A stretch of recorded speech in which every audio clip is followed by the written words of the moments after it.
Nós estamos indo para mais uma sessão exclusiva do Pick of the Week. Os pacientes com DPLC apresentam 2 a 5 vezes mais distonía de doença cardiovascular. Essa sessão exclusiva do canal de atualização científica de tratamentos beneficiários de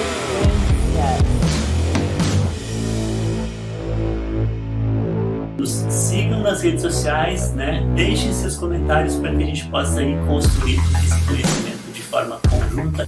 Oi, pessoal. Hoje temos, então, o episódio número 29 da Escolha da Semana, Pick of the Week, que é uma sessão exclusiva do Primeiro Respira, que traz atualização científica para embasamento de condutas baseadas em evidências. Então, no episódio de hoje, a gente vai falar sobre um artigo que comparou os efeitos da reabilitação pulmonar em um grupo de pacientes com fibrose pulmonar idiopática e em um grupo de pacientes com doença pulmonar obstrutiva crônica. Esse foi um artigo publicado recentemente, em dia 23 de outubro desse ano, de 2021, no Chest Journal, e ele foi realizado por um grupo do Reino Unido. Quem quiser esse artigo na íntegra, a gente tem o link no nosso Twitter, e esse é um artigo Open Access que vocês podem ter acesso depois para ler com mais calmas e ver mais detalhes desse estudo. Então, o racional desse estudo nos traz que as evidências sobre os benefícios da reabilitação pulmonar na fibrose pulmonar idiopática são bem mais modestas do que em pacientes com DPOC, a doença pulmonar obstrutiva crônica.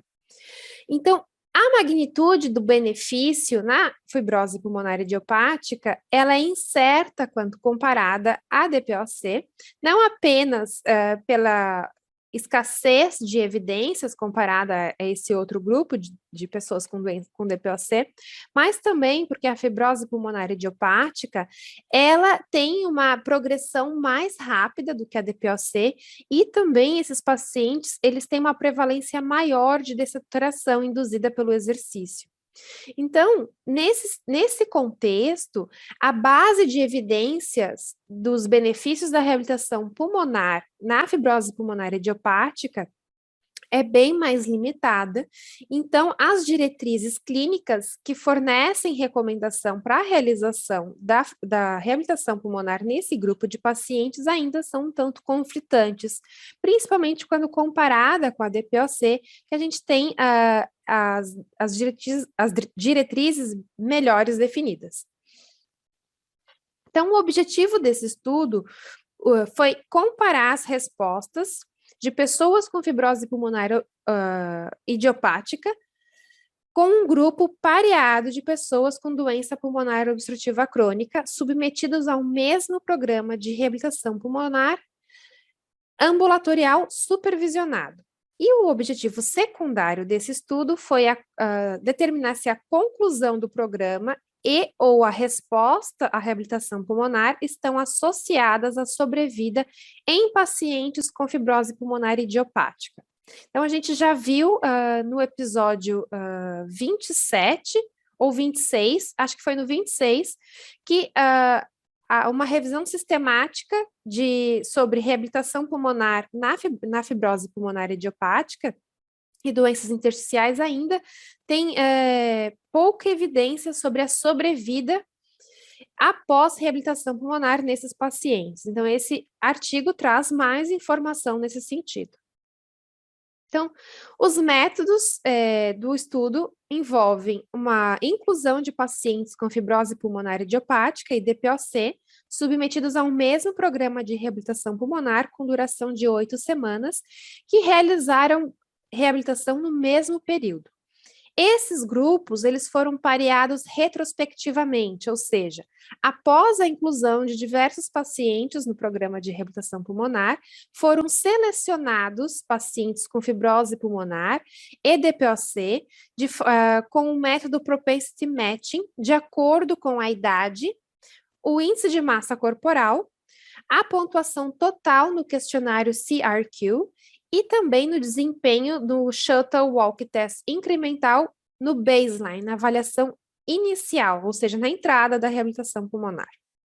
A MRC, que é uma escala de dispneia aos esforços, o Shuttle Walking Test, que é uma medida de capacidade funcional, o CRQ, que é uma medida de sintomas globais de doenças respiratórias crônicas, foram avaliados também ao final desse programa de reabilitação pulmonar. E, além disso, os pacientes responderam ao Global Rating of Change Questionnaire, que nada mais é que uma pergunta pergunta ao paciente como ele acha que a condição geral de saúde dele mudou após a reabilitação pulmonar. E os pacientes, então, respondem de acordo com uma escala Likert, que vai de 1 a 5, onde 1 quer dizer que o paciente se sente muito melhor após a reabilitação, e 5 significa que o paciente se sente muito pior após a reabilitação. A adesão ao programa foi definida como o número de sessões supervisionadas que os pacientes compareceram, e a conclusão da reabilitação pulmonar foi definida como o comparecimento à avaliação pós-reabilitação pulmonar. Os pacientes com fibrose pulmonar idiopática, eles foram acompanhados por 1 ano após a reabilitação pulmonar. Os com DPOC não foram acompanhados nesse estudo. E esses pacientes, então, com fibrose pulmonar idiopática, foram divididos em 3 grupos.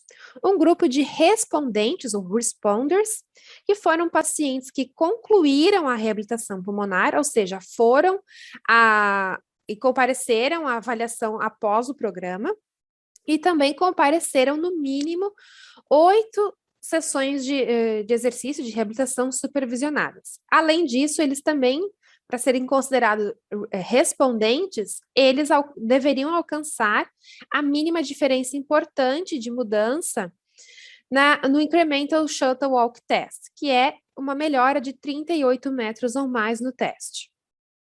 O segundo grupo, que seria o grupo não respondente, foram os pacientes com fibrose pulmonar idiopática que completaram a reabilitação pulmonar, mas não atingiram a mínima diferença importante no teste Shuttle. E o terceiro grupo é o grupo não completo, ou seja, são os pacientes que não completaram a reabilitação, ou seja, não foram na sessão de avaliação após o programa de reabilitação pulmonar.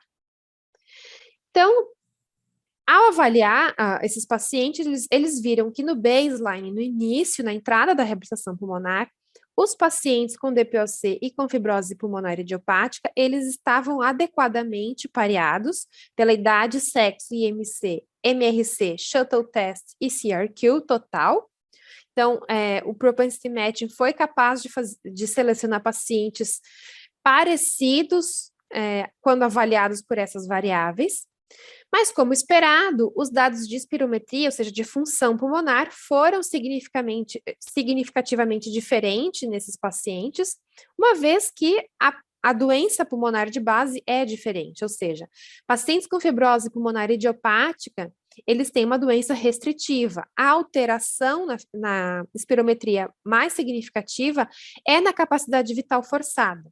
Já os pacientes com DPOC é uma doença obstrutiva, então a alteração característica desse grupo de pacientes é uma alteração no índice de tifenô, e a classificação se dá, então, por limitação no volume expiratório forçado no primeiro segundo. Logo, já era esperado que a espirometria desses pacientes fosse realmente diferente. Além disso, os pacientes com fibrose pulmonar idiopática, eles usavam mais oxigênio suplementar do que pacientes com DPOC. Então, havia mais usuários de suplemento de oxigênio contínuo em longo prazo do que no grupo de fibrose pulmonar do que no grupo de pacientes com DPOC. A conclusão do programa de reabilitação pulmonar foi semelhante nos 2 grupos. 69% dos pacientes com fibrose pulmonar idiopática concluíram a reabilitação pulmonar, e 63% dos pacientes com DPOC também concluíram, e não teve diferença significativa nessa proporção, nessa prevalência. Também não houve diferença entre os grupos no número de sessões atendidas. Então, uma mediana de 10 pacientes, de 10 sessões no grupo de fibrose pulmonar idiopática, e também de 10 sessões no grupo DPOC, sem diferença significativa. Os dois grupos melhoraram as variáveis avaliadas do início ao final do programa de reabilitação pulmonar. Então, como a gente pode ver aqui, o grupo de fibrose pulmonar idiopática melhorou tanto a capacidade funcional quanto os sintomas avaliados pré e pós-reabilitação. E os pacientes com DPOC também tiveram melhora em todas essas variáveis. Ao olharmos a terceira coluna aqui, a gente vê que a magnitude da melhora entre os pacientes com DPOC e fibrose pulmonar idiopática foi semelhante para todas as variáveis, conforme o P mostra aqui nessa última coluna. A única diferença que a gente vê aqui é que a variabilidade na melhora do Shuttle Walk Test no grupo com fibrose pulmonar idiopática é maior, mas a mediana é parecida e também os dois grupos atingiram, em geral, a mínima diferença importante ou superaram essa mínima diferença importante. Outra coisa que foi semelhante foi que 80% dos pacientes com fibrose pulmonar idiopática relataram se sentir muito melhor ou um pouco melhor após a reabilitação pulmonar, enquanto que 91% dos pacientes com DPOC relataram também essa melhora, e isso não teve diferença significativa. Agora, olhando a sobrevida do grupo com fibrose pulmonar idiopática, desde a entrada à reabilitação até um ano depois, esse grupo ele teve uma piora significativa e progressiva lá do baseline, na capacidade vital forçada, na MRC e na prescrição de oxigênio suplementar, também na saturação periférica de oxigênio em repouso, na capacidade de exercício e na qualidade de vida relacionada à saúde, e também na adesão à reabilitação pulmonar. Então, ao longo desse acompanhamento, esses pacientes foram tendo, então, apesar de se sentirem melhores, apesar de responderem, em geral, à reabilitação pulmonar, eles foram tendo uma piora progressiva. Porém, foi vista um menor tempo para a mortalidade por todas as causas no grupo dos pacientes respondentes, nos responders, que são aqueles que completaram o programa de reabilitação pulmonar e atingiram a mínima diferença importante no Shuttle. Esses pacientes estão representados aqui pela linha contínua nesse gráfico de Kaplan-Meier. A linha de baixo, segunda, que é o tracejado, representa os pacientes não respondentes, que foram os que completaram a reabilitação pulmonar, mas não atingiram a mínima diferença importante no Shuttle. E a linha pontilhada são os que não completaram a reabilitação pulmonar. Então, a gente vê uma sobrevida, uma pior sobrevida progressiva, né, nesses grupos, comparado, então, os respondentes, os não respondentes e os que não completaram. E teve uma diferença significativa entre os três grupos. Então, com esses resultados, a gente conclui que pacientes com fibrose pulmonar idiopática têm taxas de conclusão e de adesão ao programa de reabilitação pulmonar e também a magnitude, a resposta à reabilitação pulmonar semelhantes a pacientes com DPOC. Na fibrose pulmonar idiopática, a não conclusão e a não resposta à reabilitação estão relacionadas ao aumento da mortalidade por todas as causas em um ano. E esses dados, então, reforçam os benefícios da reabilitação pulmonar em pacientes com fibrose pulmonar idiopática. Então, se vocês querem mais informações para basear as condutas de vocês no âmbito da reabilitação cardiopulmonar, vocês podem seguir a gente nas outras redes sociais, além do YouTube, e também podem ativar as notificações, porque toda semana a gente tem um novo episódio com um artigo atual sobre reabilitação cardiopulmonar. Então, até a próxima semana e obrigada pela atenção.